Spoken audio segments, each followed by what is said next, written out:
ಸಖತ್ ಖಾರ ಬಣ್ಣ ಮತ್ತು ರುಚಿ ಆಚಿ ಚಿಲ್ಲಿ ಪೌಡರ್. ಸೊ ದೀಕ್ಷಿತ್ ಅವರೇ, ಕೊನೆಯದಾಗಿ ಅಂದ್ರೆ ನೀವು ಈ ಹಿಂದೆ ಕೂಡ ಒಂದು ಇವೆಂಟ್ ಅಲ್ಲಿ ಹೇಳಿದ್ರಿ, ಅಂದ್ರೆ ನಂಗೆ ಹೊರಗಡೆ ಸಪೋರ್ಟ್ ಸಿಗ್ತಾ ಇದೆ, ನಮ್ಮ ನೆಲದಲ್ಲಿ ನಂಗೆ ಸಪೋರ್ಟ್ ಬೇಕು ಅಂತ. ಸೊ ನಿಮ್ಮ ಸಿನಿಮಾ ಬಗ್ಗೆ ಕೊನೆಯದಾಗಿ ನಮ್ಮ ಆಡಿಯನ್ಸ್ಗೆ ಏನು ಹೇಳ್ತೀರಾ? ಯಾಕೆ ಆಡಿಯನ್ಸ್ ಬಂದು ನಿಮ್ಮ ಸಿನಿಮಾ ನೋಡಬೇಕು ಅಂತ? ಸಾಕಷ್ಟು ಸಿನಿಮಾಗಳು ನೋಡಿರ್ತೀರ.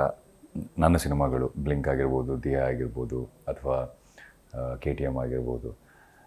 ಕೆಲವರು OTT ನೋಡಿದಾಗ ಈ ಸಿನಿಮಾನ ಥಿಯೇಟ್ರಲ್ಲಿ ನೋಡಬೇಕಿತ್ತು ಅಂತ ನನಗೆ ಸಾಕಷ್ಟು ಮೆಸೇಜ್ಗಳು ಬಂದಿದ್ದಿದೆ. ಸೊ ಎಸ್, ಆ ದಿನ ಇವತ್ತು ಬಂದಿದೆ. ಬ್ಯಾಂಕ್ ಆಫ್ ಭಾಗ್ಯಲಕ್ಷ್ಮಿ ಥಿಯೇಟ್ರಿಗೆ 21ನೇ ತಾರೀಕು ಬರ್ತಾ ಇದೆ.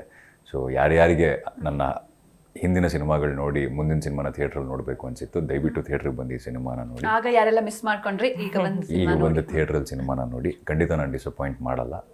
OTTಗೋಸ್ಕರ ಕಾಯಬೇಡಿ. ಆ್ಯಂಡ್ ಆದಷ್ಟು ಮೊದಲ 3ನೇ ದಿನಗಳಲ್ಲೇ ಸಿನಿಮಾನ ನೋಡಿ. ಶುಕ್ರವಾರ, ಶನಿವಾರ, ಭಾನುವಾರದೊಳಗೆ ಸಿನಿಮಾನ ನೋಡಿ. ಆ್ಯಂಡ್ ಯಾಕೆ ನೋಡಬೇಕು ಅಂದರೆ, ನಾನು ಮಾತು ಕೊಟ್ಟ ಹಾಗೆ ಪ್ರತಿ ಸಾರಿ ನಿಮ್ಮ ಮುಂದೆ ಬರುವಾಗ ಬೇರೆ ಬೇರೆ ಜಾನರ್ ಸಿನಿಮಾನ ಬೇರೆ ಬೇರೆ ಪಾತ್ರಗಳ ಜೊತೆ ಬರ್ತೀನಿ ಅಂತ ಹೇಳಿದ್ದೀನಿ. ಸೊ ಹಾಗೆ ಬ್ಯಾಂಕ್ ಆಫ್ ಭಾಗ್ಯಲಕ್ಷ್ಮಿ ಮತ್ತು ಕನಕನ ಪಾತ್ರ, ಅದರಲ್ಲಿ ನಾನು ಹಿಂದೆಂದೂ ಮಾಡದೇ ಇರುವಂಥ ಪಾತ್ರ. ಸೊ ಹಾಗಾಗಿ ದಯವಿಟ್ಟು ಥಿಯೇಟ್ರಿಗೆ ಬನ್ನಿ, ಸಿನಿಮಾನ ಥಿಯೇಟ್ರಲ್ಲೇ ನೋಡಿ ಅಂತ ಎಲ್ಲರಲ್ಲೂ ಕೇಳ್ಕೊತೀನಿ. Yes, nice. ಇನ್ನು ಬೃಂದಾ ಅವರೇ, ನೀವು ಕೂಡ ಹೇಳ್ಬಿಡಿ ಯಾಕೆ ನಿಮ್ಮ ಸಿನಿಮಾನ ಥಿಯೇಟರ್ ಬಂದು ನೋಡಬೇಕು ಅಂತ ಕೊನೆಯದಾಗಿ. ದೀಕ್ಷಿತ್ ಹೇಳ್ದಂಗೆ ಬೇರೆ ಬೇರೆ ರೀತಿಯ ಸಿನಿಮಾಗಳನ್ನು ಮಾಡೋ ಪ್ರಯತ್ನದಲ್ಲಿ, ಬೇರೆ ಬೇರೆ ರೀತಿಯ ಪಾತ್ರಗಳನ್ನು ಮಾಡೋ ಪ್ರಯತ್ನದಲ್ಲಿ ನಿಮ್ಮನ್ನು ಎಂಟರ್ಟೈನ್ ಮಾಡಬೇಕು ಅಂತ ಈ ಬ್ಯಾಂಕ್ ಆಫ್ ಭಾಗ್ಯಲಕ್ಷ್ಮಿ ಸಿನಿಮಾನ ಮಾಡಿರೋದು.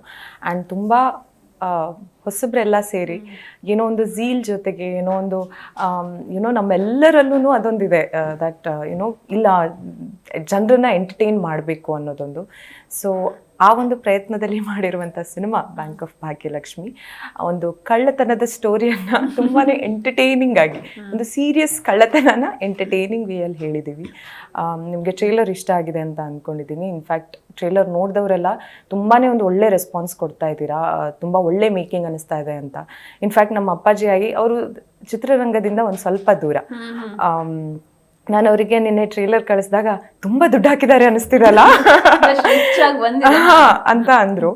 ಆ್ಯಂಡ್ ಸಿನಿಮಾ ಗೊತ್ತಿಲ್ಲದೆ ಇರೋರಿಗೂ ಅದು ಗೊತ್ತಾಗ್ತಾ ಇದೆ ಅಂತಂದರೆ, ಐ ಗೆಸ್ ನೀವು ಈ ಸಿನಿಮಾನ ಚಿತ್ರಮಂದಿರದಲ್ಲಿ ನೋಡಬೇಕು. ತುಂಬಾ ಒಂದು ಪ್ಯಾಷನೇಟಾಗಿ ಸಿನಿಮಾನ ಕ್ರಿಯೇಟ್ ಮಾಡಿದ್ದೀವಿ. ನಿಮಗೆ ಸಿನಿಮಾ ಇಷ್ಟ ಆಗುತ್ತೆ ಅನ್ನೋ ನಂಬಿಕೆ ನನಗಿದೆ. ಚಿತ್ರಮಂದಿರದಲ್ಲಿ ಸಿಗೋಣ. ಆ್ಯಂಡ್ ಮೋಸ್ಟ್ ಇಂಪಾರ್ಟೆಂಟ್ಲಿ, ಈ ಸಿನಿಮಾನ ನೀವೆಲ್ಲರೂ ಮನೆ ಮಂದಿ, ಅಂದರೆ ಸಣ್ಣ ಮಕ್ಕಳಿಂದ ಹಿಡಿದು ದೊಡ್ಡೋರವರೆಗೂ ಎಲ್ಲರೂ ಒಟ್ಟಿಗೆ ಕೂತು ಆರಾಮಾಗಿ ಚಿತ್ರಮಂದಿರದಲ್ಲಿ ನೋಡುವಂಥ ಸಿನಿಮಾ.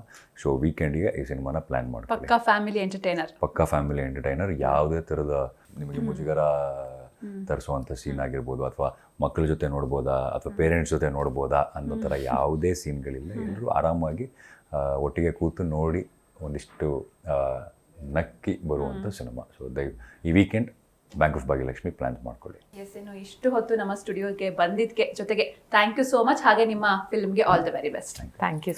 S, thank you.